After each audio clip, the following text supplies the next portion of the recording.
दोस्तों पाताल लोक का रिव्यू मैंने ऑलरेडी कर दिया है, लेकिन अभी पिछले कुछ दिनों से इसकी जो आइडियोलॉजी है, इसकी जो फिलोसॉफी है, इसका जो प्रोपोगेंडा है, उसके बारे में काफ़ी खबरें चल रही हैं। तो दोस्तों इसी कारण से मैंने सोचा कि चलो इसकी जो आइडियोलॉजी है उसके बारे में भी बात करते हैं। इसकी आइडियोलॉजी के बारे में हर चीज़ समझने के लिए वीडियो को शुरू से लेकर एंड तक जरूर देखिएगा। नमस्कार दोस्तों, चर्चा दुरानी में आप सभी का एक बार फिर से स्वागत है।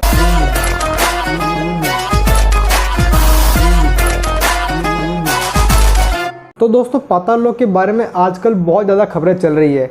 काफ़ी लोग कह रहे हैं ये हिंदू फोबिक है, इसमें ये चीज़ गलत है, वो चीज़ गलत है। तो दोस्तों फर्स्ट ऑफ ऑल जिन को भी ये चीज़ लग रही है कि ये वेब सीरीज हिंदू फोबिक है, आई एम डैम श्योर उनमें से 70 से 80% लोगों ने ये वेब सीरीज देखी भी नहीं है। क्योंकि जो भी इंसान इस वेब सीरीज को हिंदू फोबिक कह रहा है, अगर वो इस सीरीज को देखता तो उसको इस सीरीज में और भी दिक्कतें दिखाई पड़ती, लेकिन नहीं, उन्होंने सीरीज देखी ही नहीं। किसी एक बंदे ने कह दिया कि ये हिंदू फोबिक है तो उन्होंने भी कह दिया कि ये हिंदू फोबिक है। देखिए दोस्तों, पर्सनली मैं जब किसी वेब सीरीज को देखता हूँ या फिर रिव्यू करता हूँ तो मैं उसके कंटेंट की ओर ध्यान देता हूँ, क्योंकि अगर मैं किसी भी चीज़ की आइडियोलॉजी पे चला गया ना तो कंटेंट को मैं कहीं ना कहीं भूल जाऊँगा। और दोस्तों उसके बाद मेरे रिव्यू भी आपको कुछ वैसे ही लगेंगे जैसे कि आपको कुछ तथाकथित रिव्यूअर्स के रिव्यूज़ लगते हैं। दोस्तों देखो, मेरे अकॉर्डिंग तो चीज़ की आइडियोलॉजी और कंटेंट दोनों को अलग अलग तरीके से रिव्यू करना चाहिए। लेकिन हाँ दोस्तों, इस बात का भी ध्यान रखना चाहिए कि कोई भी चीज़ ओवर द टॉप ना हो। मतलब कि अगर कोई चीज़ हद से ज़्यादा हेट या फिर प्रोपेगेंडा का फैला रही है तो उस चीज़ को बायकॉट करना चाहिए। अब दोस्तों जो लोग इसकी आइडियोलॉजी के बारे में बात कर रहे हैं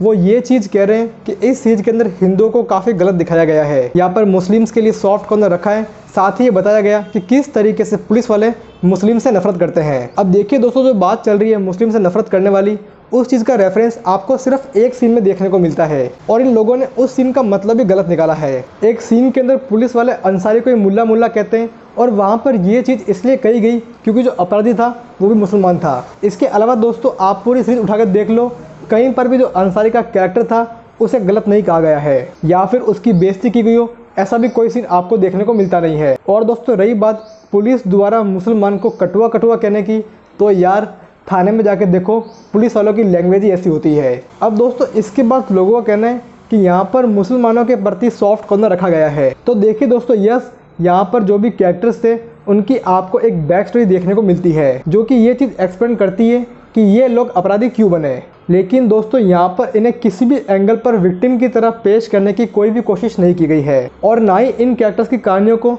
इस तरीके से इमोशनलाइज किया गया कि आपको इनके लिए सिंपैथी फील हो। अब देखिए दोस्तों, इस सीरीज के अंदर कुछ सीन्स डेफिनेटली ऐसे हैं जो कि मुझे भी खराब लगे। इनमें से मुझे सबसे खराब सीन वो लगा जब पंडित मंदिर के अंदर बैठ के मांस खाता है। वो सीन सच में यार काफ़ी ज़्यादा ऑफेंडेड है और आई गेस इस सीन को कट करना चाहिए था। अब दोस्तों हम बात करते हैं कुछ ऐसे सीन्स या फिर रेफरेंस की जिसके बारे में कोई बात नहीं कर रहा है। इस सीरीज को काफ़ी लोगों ने हिंदू फोबिक कह दिया, लेकिन इस सीरीज को किसी ने भी सिख फोबिक, किसी ने भी इस सीरीज को नेपाल फोबिक ये नहीं कहा। जो सिखों वाला रेप सीन था वो सच में यार काफ़ी गलत था। इसके अलावा दोस्तों जिस तरीके से चीनी की कैरेक्टर को पुलिस थाने के अंदर जो कहा गया वो भी यार सच में काफ़ी ज़्यादा ऑफेंड करता है। आई मीन यार देखो, जो गाली वहाँ पर कही गई वो गाली इतनी ख़राब है कि मैं यहाँ पर नहीं कह सकता हूँ, तो उस गाली के साथ नेपाल का नाम जोड़ना और भी ख़राब है। आई गेस यार मेकर्स को इन पोर्शन पर ठीक तरीके से काम करना चाहिए था। बाकी दोस्तों इसके अलावा जिस तरीके से इस वेब सीरीज में ऊंच नीच का भेदभाव, ऊंची जाति का नीची जाति का भेदभाव दिखाया गया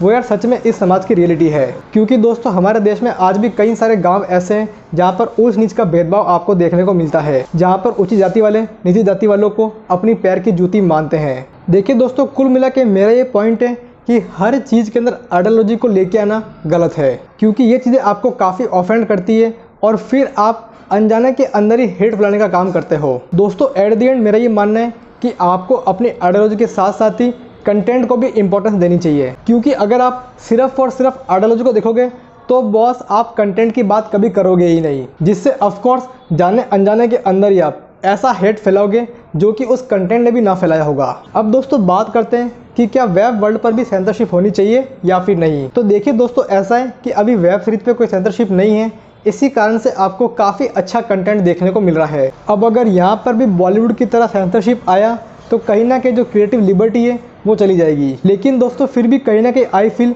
कि यहाँ पर थोड़ी सेंसरशिप होनी चाहिए, ताकि जिस तरीके से धार्मिक मुद्दे जिस तरीके से आपको सीरीज में देखने को मिलते हैं वो कम हो। एट द एंड दोस्तों मैं फिर से एक बार कहूँगा कि आइडियोलॉजी और कंटेंट दोनों को अलग अलग तरीके से देखना चाहिए। तो दोस्तों आशा करता हूँ कि आपको मेरी बात समझ में आई होगी। तो दोस्तों अगर आपको मेरी बात समझ में आई है तो प्लीज़ यार वीडियो को लाइक करो, शेयर करो, चैनल को सब्सक्राइब करो, साथ ही बेल आइकन पर हिट करो, जिससे कि मुझे मोटिवेशन मिले ताकि मैं आगे भी आपके लिए ऐसे वीडियोस लेके आ सकूँ। इस पूरे टॉपिक पर आपकी क्या राय है वो प्लीज़ मुझे कमेंट्स में जरूर बताइएगा। तो दोस्तों फिलहाल के इस वीडियो में इतना ही, फिर मिलेंगे किसी वीडियो के साथ, तब तक के लिए खम्मा गणी, हैव अ गुड डे।